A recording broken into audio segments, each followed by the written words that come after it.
Hi my dear brothers and sisters, time and work లోని sums అయితే మనం discuss చేస్తున్నాము, మోడల్స్ చూస్తున్నాం. సో ఇంకొక మోడల్ చూద్దాం. ఇక్కడ ఏమి ఇచ్చారు అంటే కనుక the ratio of efficiency of two workers, ఇద్దరు వర్కర్స్ యొక్క ఎఫిషియన్సీ అయితే ఇవ్వడం జరిగింది. వాళ్ళిద్దరూ కలిసి వర్క్ చేశారంట. ఆ వర్క్ చేయడానికి వాళ్ళకి 6 days అయితే పట్టిందంట, ఇద్దరు కలిపి చేయడానికి. ఆ తర్వాత ఏమడుగుతున్నారంటే ఇండివిజువల్ గా వర్క్స్ చేయడానికి ఎన్ని రోజులు పట్టింది అని అడుగుతున్నారు. అది మనం చూద్దాం. మనకి ఎఫిషియన్సీ అయితే ఇవ్వడం జరిగింది. ఆ వర్కర్స్ ని ఒకరిని X ఇంకొకరిని Y అని అనుకోండి.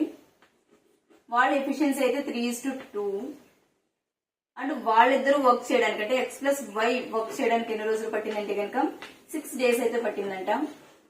ఇప్పుడు వాళ్ళ టోటల్ వర్క్ ఎంత అనేది చూద్దాము.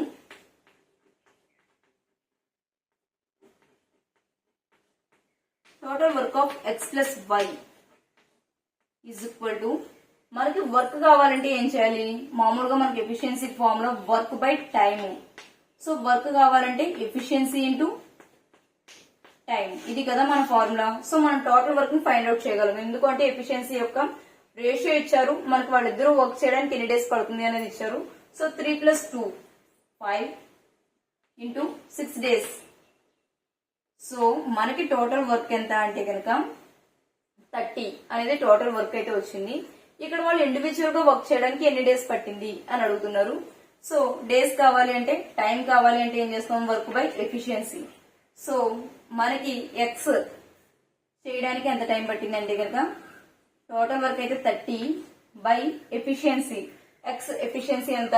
3.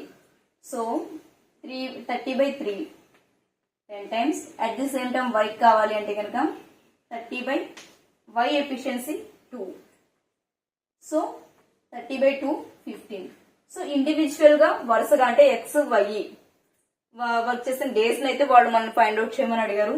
X 10 days పట్టింది అండ్ Y కి 15 days అయితే పట్టడం జరిగింది. ఇలా ఏదైనా సమ్ ఇచ్చినప్పుడు మనకి గుర్తుపెట్టుకోవాల్సిన ఒకే ఒక ఈక్వేషన్ వచ్చేసి work is equal to efficiency into time. At the same time ఇంకొక 2 ఈక్వేషన్స్ ఉన్నాయి. Man days time is equal to man అంటే another man date and time, days and time. ఇవి మనం గుర్తుపెట్టుకోవాల్సిన ఫార్ములాస్. సో ఈ 3 ఫార్ములాస్ గుర్తుపెట్టుకున్నట్లయితే కనుక ఏ some ఇచ్చినా సరే ఈజీగా మనం సాల్వ్ చేయగలుగుతాము విత్ ఇన్ సెకండ్స్ లో. Thank you so much.